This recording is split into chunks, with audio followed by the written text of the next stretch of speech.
politics, long-haired weirdos, short-haired weirdos, vandals, hooligans. The government, hug the government, love the government, hug the government, love the government, hug the Welcome to The Politics Guys, a place for bipartisan, rational, and civil debate on American politics and policy. I'm Trey Orndorff, a political scientist at Oklahoma Christian University. I'm joined today by Ken Katkin, a professor of law at Chase Law School, but who works on the side elsewhere, right, Ken? Yeah, this I'm wrapping up a semester at the University of Colorado right now. It is that time of year where we're all academic, and in that sense, what that means is we have this weird and unnatural, I think it's a natural flow to life, but I think for many others, it seems unusual, that kind of flow, but it's spring has sprung, and that means that graduates are getting ready to get degrees. It means that we're performing finals, and that's always I find that a fun time of the year. You kind of get to see all the, and it's sad too, because you have your students, some of which are moving on and growing up and doing their thing, and that's always a little weird. Now, we also have kind of a cyclical note here for the politics guys, Ken. I don't know if you knew this, but we are recording, this is the 300th episode of the Politics Guys. So congratulations on making the 300 with me. Yeah, we better make this one the best one then. Exactly. There's something about an even number. Well, one of the ways I think we're going to make this maybe the best one ever was a few weeks ago, the last time that we had done the show. We've had a little bit of a delay because I had a surgery. But the last time we did the show 3 weeks ago now, we had joked and talked about how what was it going to take to get Ken on to sign into Discord, which is a big deal, right? Because just listeners so Ken doesn't even sign into our Slack program. So if we could get him on Discord, this would be huge. As a matter of fact, I don't know if you mind saying this, Ken, but it wasn't until like a year ago that you even had a cell phone, right?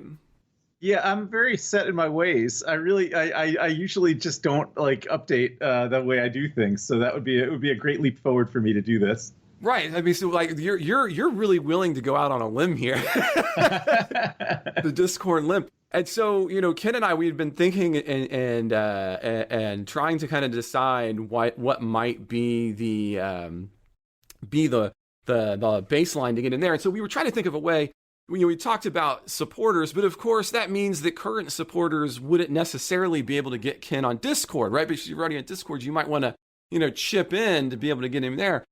So what we kind of thought we might do is make this a new supporters money towards getting Ken on Discord. So what I'm proposing, listeners, is that if we can get $200 in new donations moving forward, that if we hit that $200, Ken, would that get you? Would that be sufficient to get you onto Discord? Yeah, that would probably be sufficient to get me to learn how to get on Discord and maybe to go on once a week or something. Okay, well, that's interesting. Maybe if it was more, you might do it more often, is what you're saying, is what I'm hearing. It's possible. So if supporters somehow beat that goal, so maybe they went way over the goal of $200 new in support for the Politics Guys, Ken might get on twice a week, double that or something crazy. Do that in the summertime if there was tremendous outpouring of support for it. Tremendous. I like that. I would like to see tremendous outpouring of support. Okay. So listeners, what I have got Ken hogtied now is how we put it back in Kentucky. He is agreed now. So if we get to $200 in new support, so if you raise your support contributions, even just $1, right? That's going to be 0.5% towards getting Ken onto Discord. And although he's not exactly identifying what that tremendous support is, if we can overcome that goal, it sounds like we'll get even more Ken. And I'm going to have to be honest, Ken. I just think it's phenomenal that we might get you on a social media platform. It just tickles me a little bit. I've been very, very reticent about making that dive, but if there is enough of an outpouring of support, I could be induced to do it. I love it. This is wonderful. This is because we'll have some debates and as a matter of fact, I mean, you already get cool things for being a supporter, and we'll talk about some of those more later. But including the bonus show, we're going to take on some Discord questions. So Ken might even get on there and answer some of those questions sooner. Now, let's get into our main show, though, Ken. And because there's a lot. I mean, I say every week that we do the show, I always say, there's been a lot going on this week. I guess as if that's something, unusual. But I think sometimes a lot of people don't always pay attention to some of the things that we do on the show because maybe they fly under the radar. But the first story that we need to take on, I don't think flew under the radar, anybody's radar. And that was this past week. Of course, Biden announced in his first joint session of Congress his American Families Plan. And it's an ambitious plan, whether you're pro or con. It's a $1.8 trillion proposal. And that is in addition to his already proposed infrastructure plan that the two of us actually talked about on this show several weeks ago that clocked in at $2.3 trillion. So collectively, these kind of two sides to his plan, his infrastructure plan and the American Families Plan, is going to cost approximately $4.2 trillion. Now, unlike the infrastructure plan, where we had some disagreement a few weeks ago, Ken, the American Families Plan does include a more extensive tax overhaul in order to pay for a portion of it. So for most families, this is going to be a direct payment, especially for children and or a tax cut. But the vehicle for increasing and trying to pay for at least some of this proposal is an increase of the corporate tax rate to 28% from 21%, to restore the old individual top income bracket at 39.6% from 37%.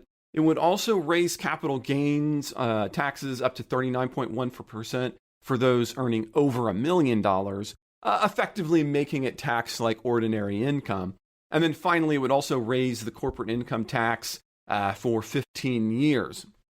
It further looks to expand the IRS's budget, and the goal for that, of course, is to allow the IRS to get into delinquency and a lot of other unpaid tax issues. The idea is that by expanding kind of the reach and the teeth of the IRS, we can pull in and collect on some of the taxes that go unpaid, especially from some more wealthy individuals. Now, the big programs for the American First proposal includes universal pre-kindergarten, universal community college, and expansion of financial aid, along with a host of tax cuts and direct payments to families, including an extension of the direct payout for children through 2025, which hasn't actually happened this year yet, but will be starting in July. And in this case, it would only be in 2021, but this would extend it out to 2025.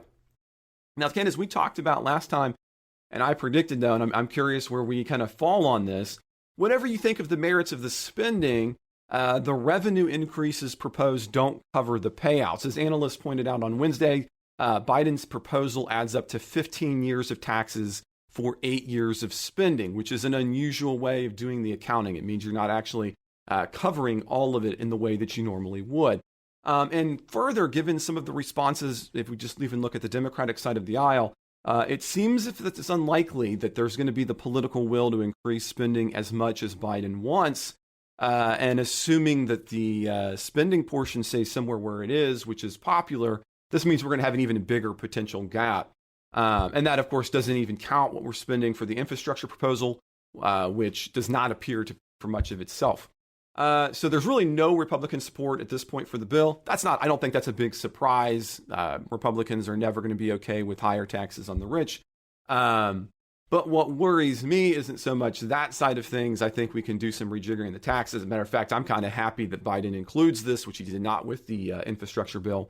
But what worries me is that I don't think a Democratic-only Senate even is going to be able to get all those tax cuts, those tax increases through. And so I think for all the talk of fiscal responsibility, we heard from Democrats during the Trump tax cut time that we're simply going to have the other side of the coin. Now, I think you probably have another side to that. So, in an era where we have this, as a matter of fact, the highest deficit we've had in October through March. What do you think about the proposal, both on the spending and on the cut side?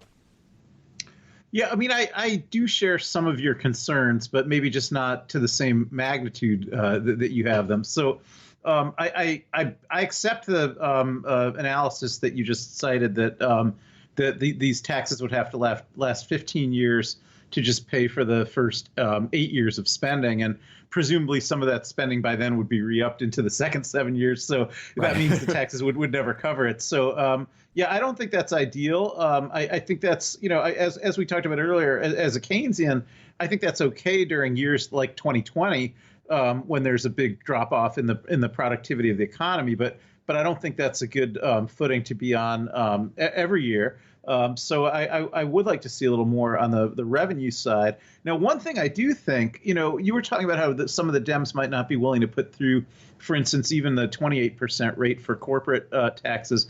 I actually think they will, because I think the concept here of Democrats saying they're not necessarily committed to going all the way to 28, they'd be willing to negotiate, is that they would be willing to negotiate in exchange for Republican votes. But I think if they don't get any Republican votes, and I don't think they will, then I think it's going to stay at 28. I think if Republicans were saying, okay, if you lower it to 25, we'll vote for it, then I think the Dems would say, okay, well, we'll lower it to 25 then. But I don't see that actually happening. I don't see a single Republican vote coming through, and thus I see no real reason to lower it below 28. I think Manchin, is the one who's going to be the kingmaker here and decide what this rate is going to be.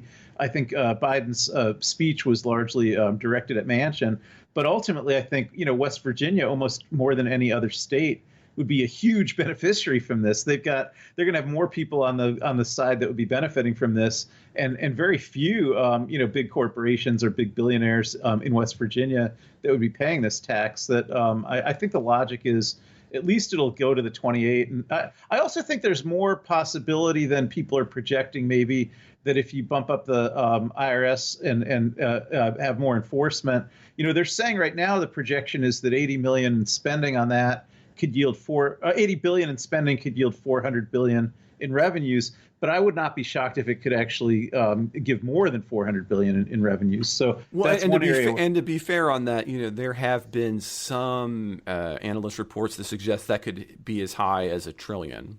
Mm-hmm. I'd be optimistic. I'd be optimistic about that, because I think what people are focusing on right now, when they're saying the 480 will produce 400 billion, is the large corporations. We know, for instance, that 55 of the largest corporations in the country collectively paid zero tax in 2020. And then people are also focusing on the very rich individuals. But I think that actually with more enforcement, besides those groups, which would be the primary target groups, I think there's just a huge number of, medium-sized and small businesses that cheat a lot on their taxes, and that if there was more enforcement directed against that, people who self-report income, I think the cheating is pretty widespread at all levels, not just at the billionaire and multimillionaire level, and so I think there's potentially a lot more money to be picked up just with better enforcement. But even so, I got to agree with you, Trey. It's not going to pay for itself no matter how good things turn out under this plan. And that is problematic, and I'd like to see more done on the revenue side. Yeah, and this is a space where I think we might continue to have a little bit of agreement, and that is the other piece of this that kind of worries me, as you mentioned Manchin, but of course, and the corporate income tax rate. But one of the items that was even more contentious outside of Manchin among Democrats was a number of Democrats this past week had floated their problematic thoughts on the capital gains tax for those making over $1 million, especially from those coming from states like New York and New Jersey. And part of the reason for that is you're right. I mean, that's not an area where there's not a lot of Manchin voters, right, who are going to fall into that category. And so I agree with you. I think the corporate income tax is probably not maybe as difficult a push for Democrats, because I think, corporations paying effectively a zero tax rate in the way that we have things set up it seems unconscionable. And as a result of that, I think it's a really easy target. Whereas I think targeting individual voters is a little bit tougher. And so that top income tax rate, I actually think that's where you're going to, on capital gains, I think that's where you're going to have more trouble, Ken, than the corporate income tax. What do you think about that?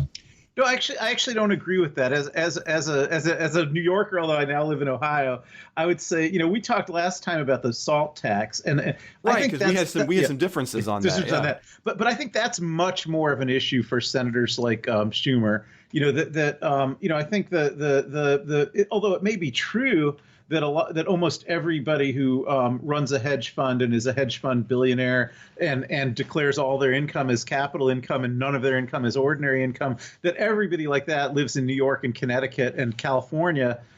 Nonetheless, I don't think that the liberal senators in New York and California and Connecticut actually are highly concerned about defending that very small constituency's very unfair advantage. I think that's one of those things where if you hear New York senators saying, well, this isn't fair, this is only going to affect hedge fund people in New York, that's actually one of the things that they're hoping they can bargain and trade away. I don't think that's something they're going to go to bat for. I think it's actually different than the salt tax, which affects very many more people in those states than they really would go to bat for. The other question I had is, as I delved into the more nitty gritty of the pay, one of the things that I noticed, and now again, this might be a little shocking for listeners, but if we take the point of view that we want to have redistributive policies, i.e., have these programs paid for by higher earners, it seems to me that some of these are not as well placed taxes. So, for example, raising the income, the top rate income tax, I think that makes a lot of sense. But of course, as long as we have the kind of deduction system that we have, it continues not to have the kind of full teeth and enforcement we get.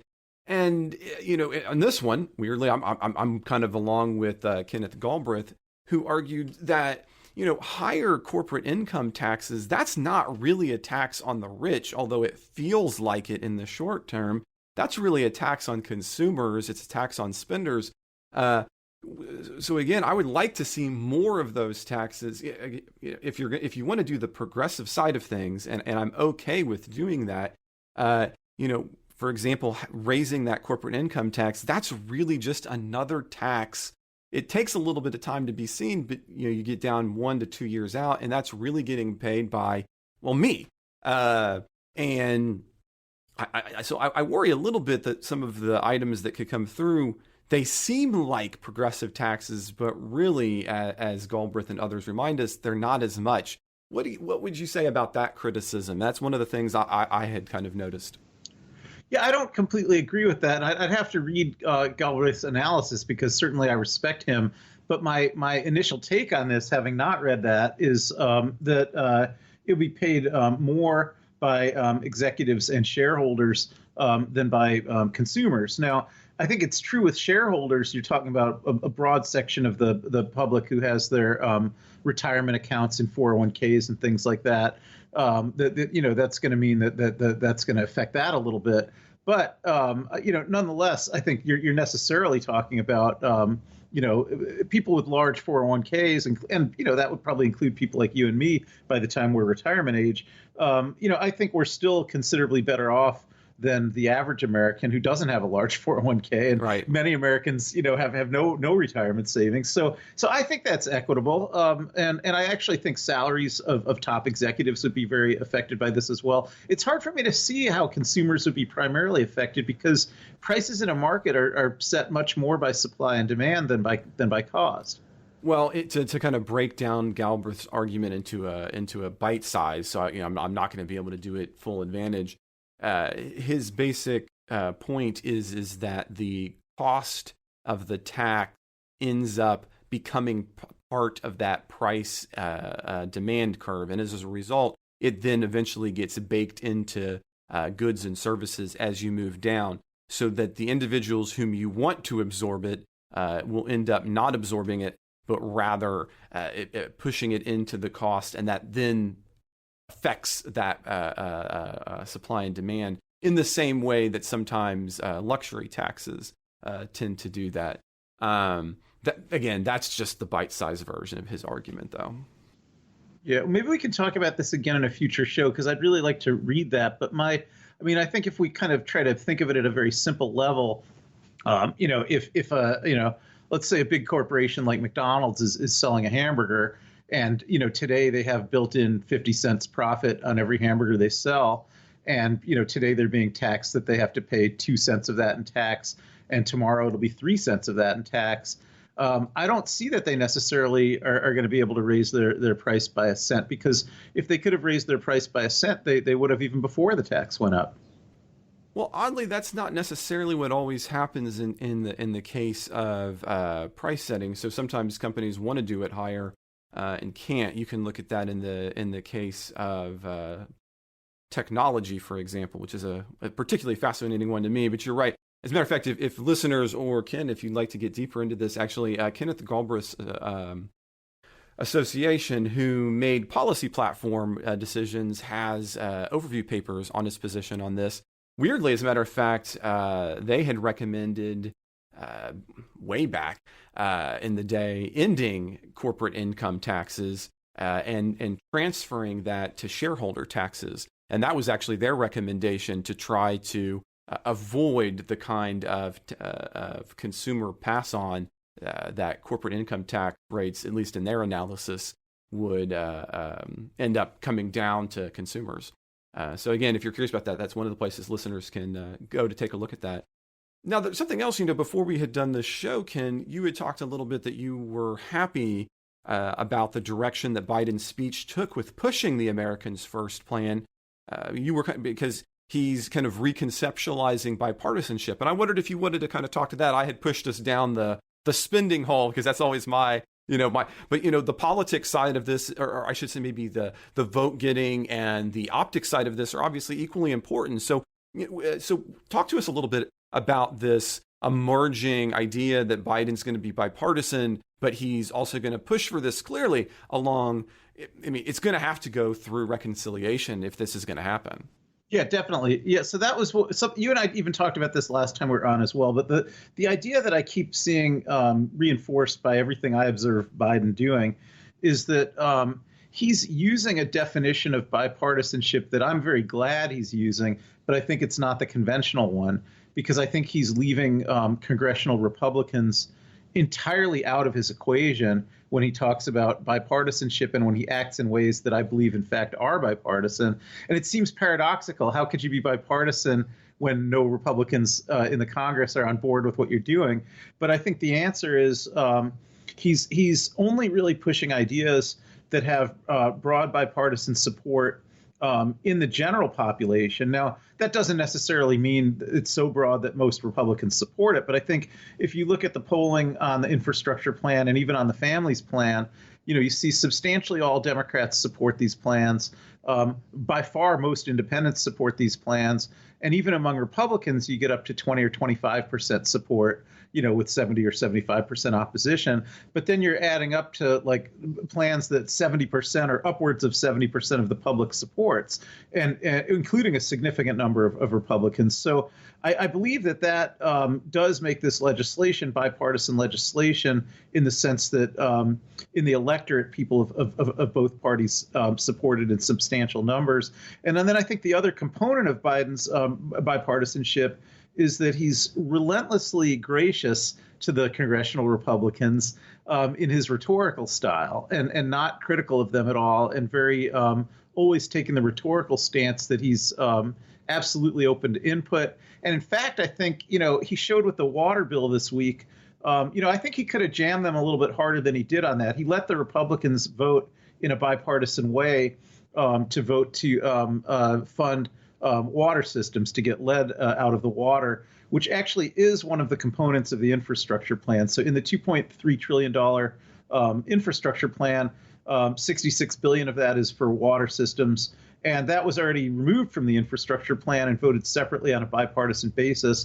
And it seems to me that what he is doing is actually letting the Republicans be able to separate out components they're willing to vote for and vote for them, rather than making them take tough votes against that, which I think is also very gracious and very bipartisan.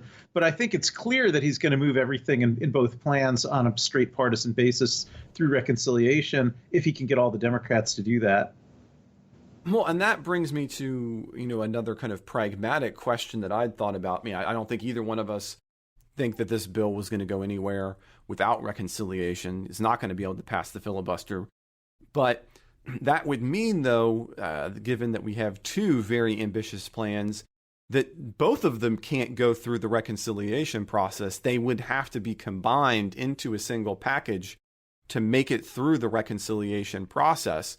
And so that makes this a lot more complicated. And the more I thought about that, that necessary combination of things, what do you think about what that says for, I mean, we already have two very individually complicated, sweeping changes, both to the tax system, to support benefits. Again, whether you think it's a positive or negative, I think we can all agree that this is a bold and broad proposal, each one independently. So what do you think about its likelihood now that you have to kind of like Play-Doh mush these two together and still push that through a reconciliation process? I think that's what will happen. That is what Dick Durbin has been banging the drum for already. It doesn't automatically have to go that way, but I think that's the most likely way it will go. But the other possibility would be that because Schumer did already get a ruling from the parliamentarian that they can go back and amend the reconciliation bill that they already gives them kind of a third possibility, yeah, which was the COVID stimulus bill. So I think it might be possible to use that mechanism and say, okay, if we bifurcate the infrastructure plan from the families plan, and one of them can get done sooner than the other one, then the one that gets done sooner would be presented as an amendment to the COVID stimulus bill that already passed, and would be done on reconciliation that way. And then the other one, which might drag out over the course of the summer, by the time they bring it up for a vote, it would be next year's reconciliation bill.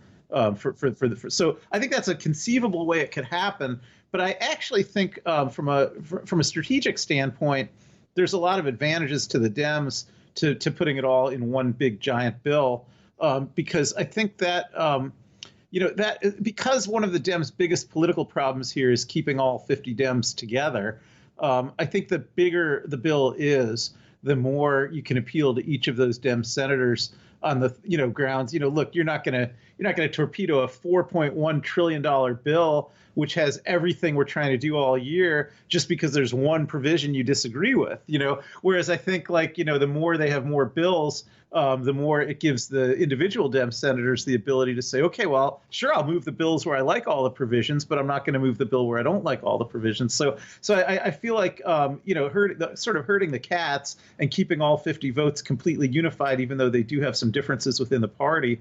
I think a good strategy for doing that is to keep it all in one giant bill, and that worked well on the first COVID stimulus bill back in March, and I think that and it also solves the reconciliation problem that you noted. So my sense is that what they want to do now is work simultaneously on giving the Republicans the ability to actually join on a few very small other components of this besides the water systems component that they already joined and passed, so that there can be a few actual bipartisan bills. But, we're not talking about more than $500 billion out of the $4.1 trillion here. But then for the rest of it, I think, working on getting all of the Democrats on board with one bill and then passing it as one big combined bill. I think the problem with that, I don't disagree that that's probably the mechanism that Biden wants to push this through, and I can see the advantages, as you note, right? You make it a $4.7 trillion bill. It's going to make it a lot tougher to have Democrats vote no against. They got in on saying, look, we're going to make some rather big structural changes, especially on the tax side.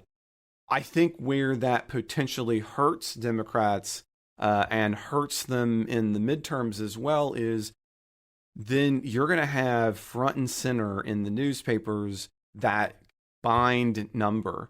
And, while the COVID stimulus was very popular in part because you had some really immediate hurts and you had the country in lockdown, New York, Texas, and other places, and even when New York City is already now planning to join Texas in fully reopening here shortly in the summer, which is about the time I think you would get a combined bill through.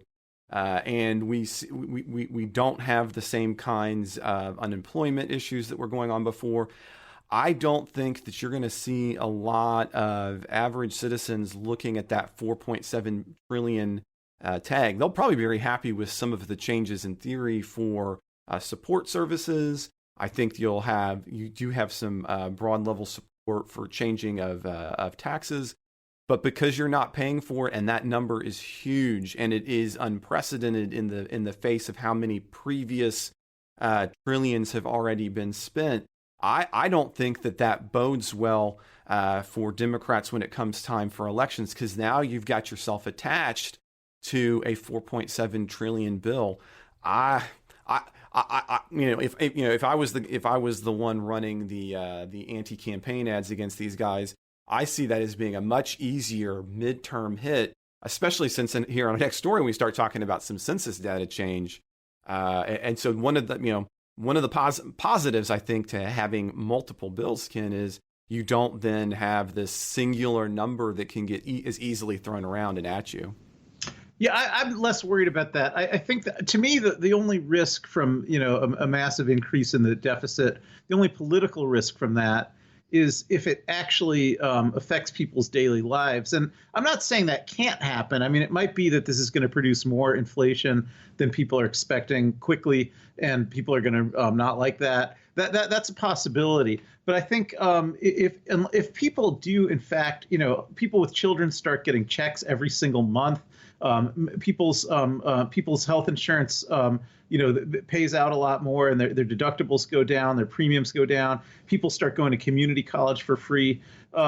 Many people are going to much prefer that over theoretical worries about the deficit, and particularly Democratic voters. I think there's some dyed-in-the-wool Republican voters out there who may worry about the deficit, but that's not whose votes the Democrats are really going for anyhow. And I think what they really are trying to, the political benefits of the improvements they're going to make to many people's daily lives will far outweigh the political detriments of someone being able to, come up with numbers that are actually such large numbers they're incomprehensible to most voters in terms of what that even means about the deficit. So I think that's a political risk the Dems are pretty happy to take, and I actually think the tough vote here is for the Republicans. And I think some proof of that is you already see that even though every Republican voted against the COVID stimulus bill in March, many of them are already out there campaigning and taking credit for things that are in the very bill that they voted against.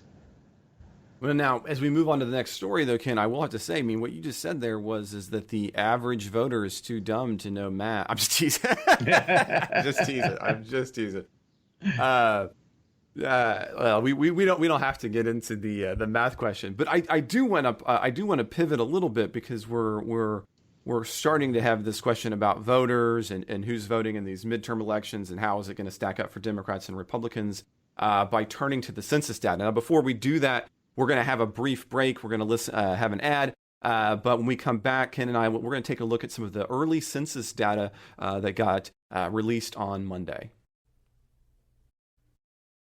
Okay, so Ken, this past Monday, we got our first look at the census data. Now, we obviously don't know the full outcome yet, but this is the first time anybody's had their hands on anything from 2020. Now, census data is interesting for social scientists to understand population changes, but politically it's key because Article 1, Section 2 of the Constitution requires that every 10 years the population is counted for the purposes of House representation and, of course, taxes, although that's not really as big of a deal today. And each 10 years, based on those population shifts, the House of Representatives is reapportionment. And what that means is that each state is given a certain number of House seats. Now, originally, the framers kind of envisioned this as just ever growing. There wasn't really a thought about what happens if we have 1,200 House members. But the Permanent Apportionment Act of 1929 fixed the number of House members, as we have to go through in my intro class. As a matter of fact, they're going to be doing that in an exam later. Anyway, the Permanent Apportionment Act of 1929, it fixes the number of House members at 435. And so as a result, today, apportionment is a zero-sum game, or to put it even easier, it's poker, right? So if one state wins, another state has to lose. So if one state gets a new seat in the House, then of course another state has to be losing it in order to keep that total at 435. So what this means is that not only do we have these shifts between the states that we're going to talk about, Ken, it also means that states will have a unique redistricting opportunity in 2021. Redistricting, of course, is when we redraw the boundaries inside of states by state legislatures to determine where House members are going to be. So one of the important things to kind of keep in mind when you're thinking about the politics of the United States is House members are heavily influenced by who controls their home state's legislature, because it is home state legislatures that draw those district lines. And when you're gaining or losing seats, this makes it a particularly fraught time for those redistricting battles. So the big key takeaways from Monday include, well, the biggest, I think, California, the country's most populous state, is going to be losing a seat for the first time in American history, in its history. Along with California, Illinois, Michigan, New York, Ohio, Pennsylvania, and West Virginia are all losing seats as well. Meanwhile, Texas will grab 2. Colorado, Florida, Montana, North Carolina, and Oregon are all going to be getting 1. And one of the things that I was kind of pointing out with students and others online was, and it's getting, I think, a lot of buzz among nerds, is that New York, for example, is losing its seat because of just 89 people. Right, it's just 89 people short of having remained neutral, which again points to the importance of participation and the importance of paying attention to census and how important getting accurate census data really is. Now, we're not going to have this full data available until September. We had some delays as a result of COVID, but I think there's kind of 3 clear trends, Ken. I'm curious what you think. One is we have a long-standing population shift to the west and the south. The biggest increase in this dump of data comes from Utah, which does not surprise me. This really has been occurring since the age of the air conditioner. A number of historians point out the importance of the air conditioner for population movement, and I agree. I've always thought there's an interesting poli-sci book there, but we'll put that on for another day. Of course, 2 Republican-leading states are picking up extra electoral college votes. We got new potential House members. And then third and finally, Ken, the population is growing older in the United States, which again is a trend that we've seen for a while, and slowing in growth, coming down to a 7.4% increase. So, I mean, I think those are some of the big stories, both in terms of demographics that have some pretty big implications for elections. What did you see in the data, and what do you think about maybe some of those implications as well? Actually, what I wanted to ask you, one thing you just said I didn't know, you said Utah gained the most people, but Utah is not gaining a seat. No, it's true. Yeah, that's interesting. Well, I'll note that I am a New Yorker who lives in Ohio but was just out in Colorado. So I must have my move out to Colorado must be the thing that caused Colorado to gain a seat while New York and Ohio lost a seat. But wait, are you saying you're a predictor? So you lived in New York and you left and they're losing a seat. You were in Ohio and you left and they. Yes, that's what I'm saying. Yeah, I'm the bellwether, so, and I'm out in Colorado. But actually, I will say one thing it is not directly responsive to anything you just said, but is directly responsive, I think, to a lot of the media reporting that I've seen about this. Oh, please. A lot of the media reporting, which noted the same kind of geographic trends that you noted, that people are moving south and west, have looked at these results as being beneficial to the Republicans and harmful to the Democrats. And I will say, as a Democrat, I have a much more optimistic view of these results than that. I think the verdict's out on which side they'll help, and that it could be a wash. And the reasons I say that, first of all, I think it's significant that Trump's efforts to suppress the count of Hispanic voters seem to have been successful enough that he sabotaged the Republicans more than the Democrats that way, because I think most people's projections before the count was actually done was that Arizona, Florida, and Texas would each gain one more seat than they did. Yeah, right? Florida actually only gained 1. It doesn't get the 2 that had been potentially anticipated. Yeah, and Texas, I think, had been anticipated to gain 3. Right? Okay, I had not seen that. Okay. Yeah, Texas had been anticipated to gain 3, Florida to gain 2, and Arizona to gain 1. and they each fell one short of what was projected. And I would say, well, we can thank Donald Trump for that. It was Hispanic counts in those states were successfully suppressed. Now, I think they were successfully suppressed some in California as well, and that may have contributed to why California is losing a seat. But I do think California is the only Democratic state with a significant Hispanic vote, and that it really was Arizona, Texas, and Florida that I'd say got they each should have got one more seat probably than they did, and those are Republican states. Another thing I would note is that although we might think of Pennsylvania and Michigan as Democratic states and they're losing a seat, they have highly gerrymandered state legislatures, and as a result, even though the voters in Pennsylvania and Michigan, more voters vote for Democratic members of Congress than for Republican members of Congress, Republicans have a lock on the majority in the congressional delegation. So if those states lose a seat, they tend to lose a Republican seat. It's hard to gerrymander those states any worse than they've already been gerrymandered. And in New York, actually, because most of the population loss has been away from the New York City area, New York does fair districting. It doesn't do gerrymandering, but it actually looks like the district that's going to be lost is the one Republican district on Staten Island, which is the only Republican district in downstate New York. So I think what you might see in Michigan, Pennsylvania, and New York are the loss of Republican seats. Even in Ohio, the same. Now, Ohio is a Republican state, and it's gerrymandered right now to be 12-4 Republican all the time. And I think if they lose one seat, it's going to be very hard for them to make that 12-3. I think it's going to wind up being 11-4. So I think you're looking at many states here where the Democratic states or the swing states that are losing seats are losing Republican seats. And then you're looking at Republican states that are going to pick up seats, but they're not going to pick up as many as their population should have entitled them to pick up because the Hispanic vote the Hispanic count was suppressed. So those are kind of my thoughts on it. I think that you're very much right when you're looking at this. One of the things that's important is to think about where are people living inside of a state, where are those population centers, and who are they? And so when you think about that and then how you can have these, as I was kind of mentioning, you have to understand the politics of state legislatures and where you can. Well, I guess something else we need to kind of point out here, Ken, you talk about where these seats have to come from or they can't come from or gerrymandering, right? As a result of Supreme Court rulings, districts have to be approximately mathematically even. Which today means you got to have about 750,000. Well, we'll know here shortly what the newest number is, but at least in the past, it was about 750,000 people per district.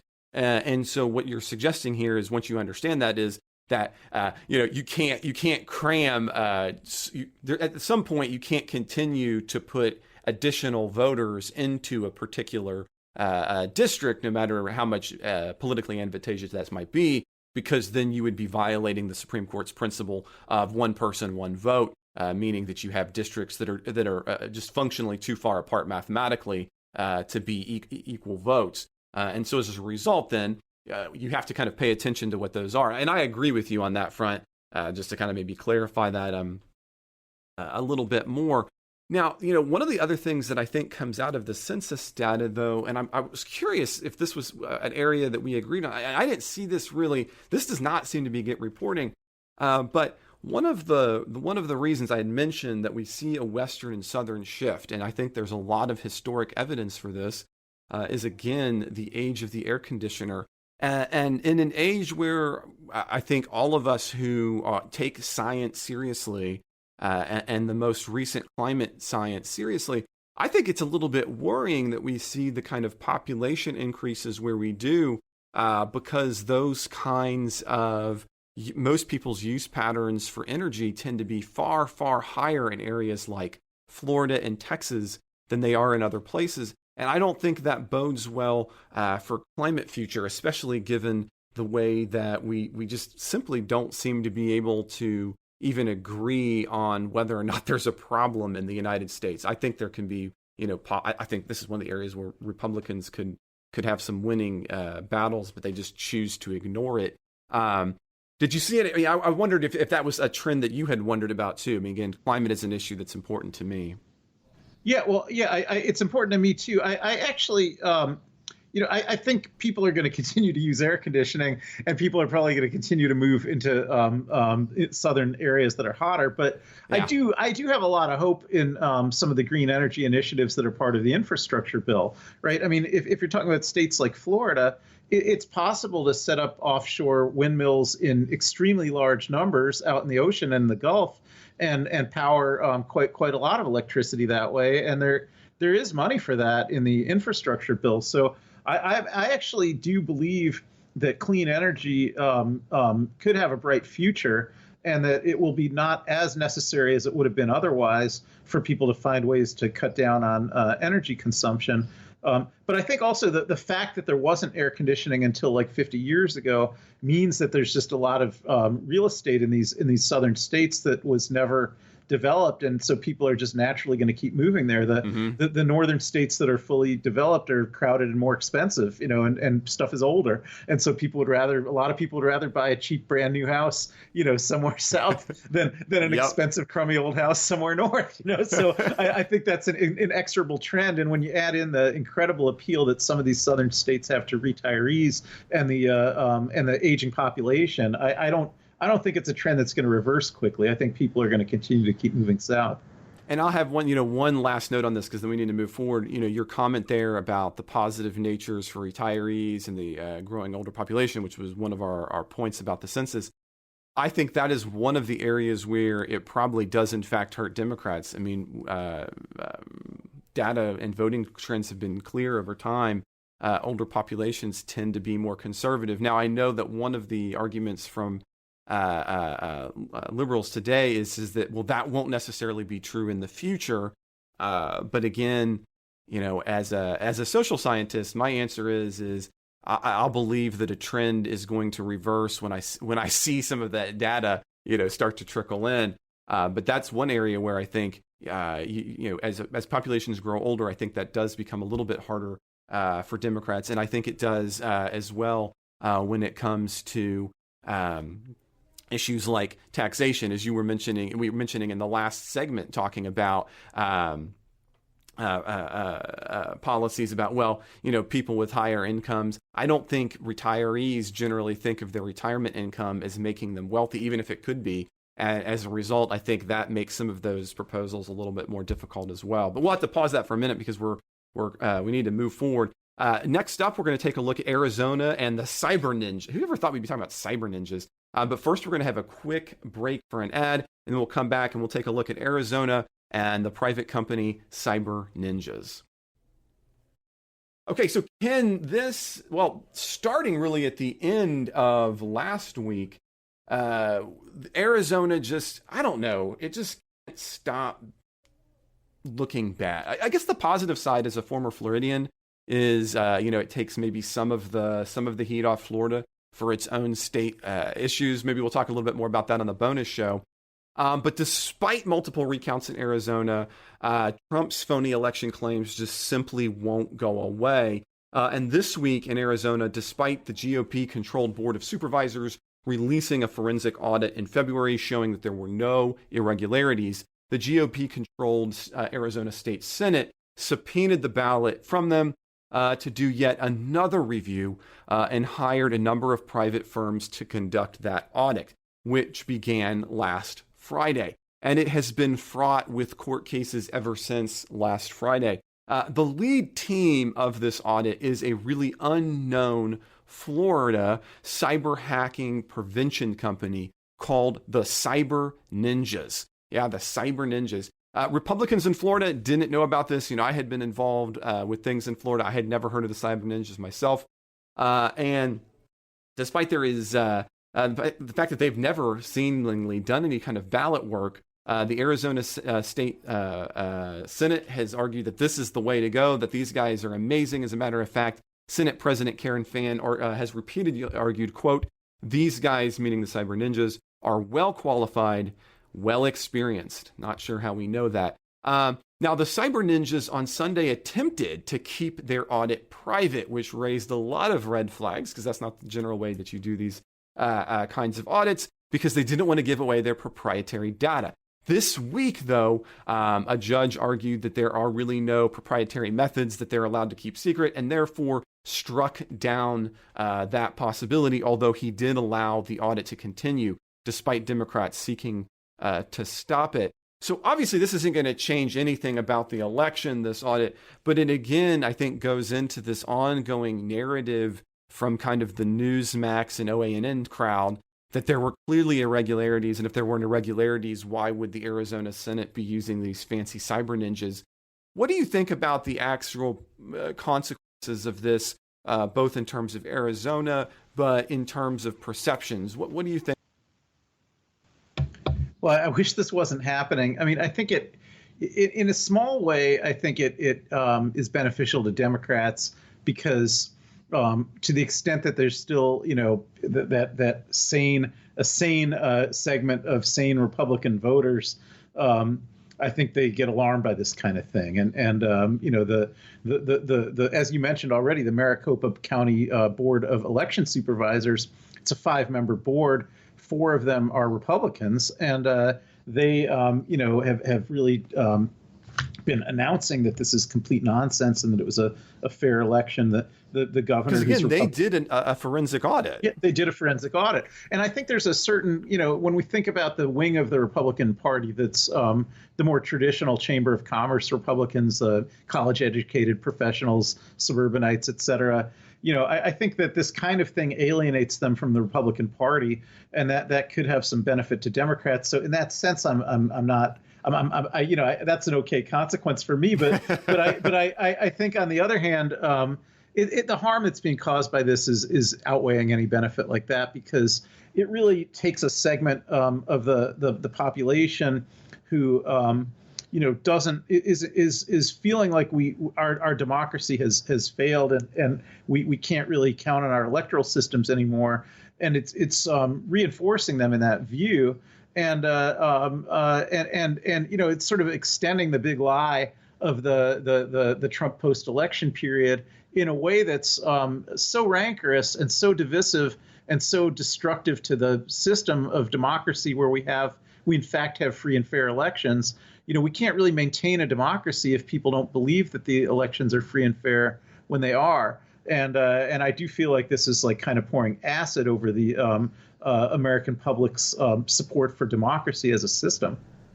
Yeah, I like the acid pouring is probably not even strong enough of an analogy. And I'll say, one of the elements of conservatism that has long appealed to me is the idea that there is a potential for collective and long-standing wisdom.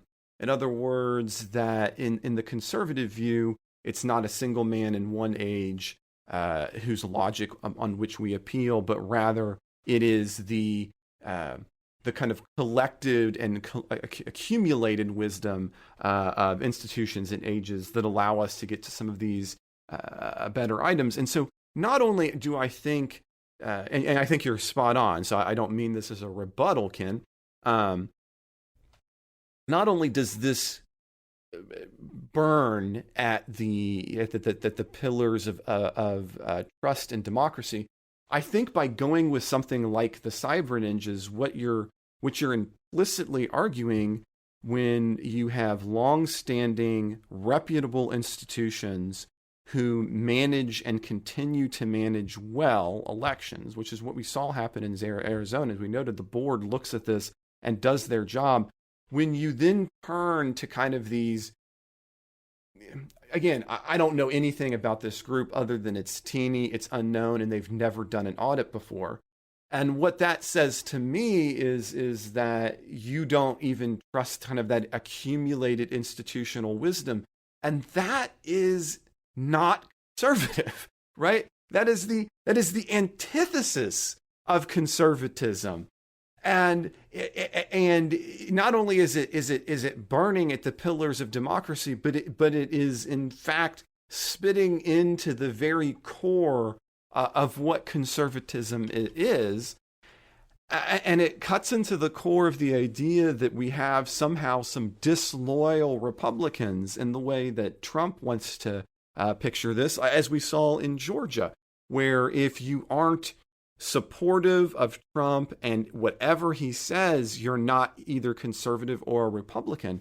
When clearly in examples like this is anti-conservative as its base. It's not even, I mean, it doesn't even fit some of our most basic ideological positions. And that's just, it just grieves me. Yeah. So I don't know how you respond to that, Ken. I like the way you said all that. I didn't think of it so much as conservative, but I accept your characterization. But I think it's just in opposition to the institutions that we have of operating fair elections in a nonpartisan way. One thing about the group Cyber Ninjas, you said you didn't know much about them. I mean, they're actually affiliated with Sidney Powell, who had been Trump's most of all of his lawyers during the post-election period. She was the one so completely willing to tell absurd, outrageous lies that she even in her court filings argued that no one would take her seriously. No one should even take her seriously. But this guy who runs the Cyber Ninjas, his name is Doug Logan, and he wrote. I saw that, yeah, he wrote he was the person who provided Sidney Powell with the documents that were filled with those lies that were being used. Oh, I had not read that. That's. Yeah, that he put together this document called Evidence of Fraud 2020 Election back in December, which was the primary document that Sidney Powell was relying on in her disinformation campaign, and that is the person who operates the Cyber Ninjas. So it's not just that we don't know anything about them; it's that we know that they're from the Sidney Powell wing of detachment from reality that Trump was trying to advance during that post-election period. Yeah, I mean, for a second, I thought you were going to say like the wing of reality. I thought we can't do it, but detachment from reality. Yeah, yeah, and this is a little bit of a side. Then we have to move on to our last story. But the number of individuals in this group who in court have to have their lawyers make the case, Tucker Carlson, another, repeatedly, that you cannot take what they say as being true or being serious. I just cannot understand how anyone moves forward taking that serious. I mean, it's like when, are you wondering if a guy is doing art or not? Or is he in character or not? And so then he comes out of character and tells you, "Look, I've been in character for a month," and then you say, "No, you haven't." I can't figure that one out. But yeah, well, speaking of people whom you can't take seriously, our last story, Ken, is Rudy Giuliani and his home and office computers this week. So before we jump into that, we're going to have a quick break. And then we'll be back and we'll take a look at Rudy Giuliani and his ongoing investigation. Well, Ken, this past week, federal investigators on Tuesday executed a search warrant at the Manhattan home of former Trump attorney Rudy Giuliani and at his offices. The search warrant brought forward in the ongoing investigation by the Justice Department, which had attempted to move forward with it under Trump, was unable to, and has then now been able to move forward with it under the Biden administration. The full scope, of course, of the investigation is unclear, but it involves potentially deals in Ukraine and the way in which Giuliani did or did not disclose himself as working with foreign entities. Now, yes, as a matter of fact, on Thursday, Trump, always a man of a great quote, said, quote, "Rudy Giuliani is a great patriot. He does these things. He just loves this country," and they raid his apartment. It's like so unfair and such a double. It's like a double standard like I don't think anybody's ever seen before, end quote. I mean, don't you just long for the days when he was the one making speeches for the country, Ken? Then, meanwhile, as a matter of fact, even later on Thursday evening, Rudy Giuliani would go before the great performance artist himself, Tucker Carlson, and argue that he really can't understand why they are issuing all of this evidence and seizing it from his house. Because, of course, if he wanted to, in his words, he could have deleted it all. But because he didn't, because, of course, it will show that he is completely innocent and that Donald Trump was framed. Wish I was making that up. And further, he argued that he was flummoxed when he once again offered all of the hard drives that he has in his possession that used to belong to Hunter Biden, and they refused to take it during the execution of his search warrant, which gave the great lawyer great pause as to why they wouldn't take things outside the scope of their search warrant.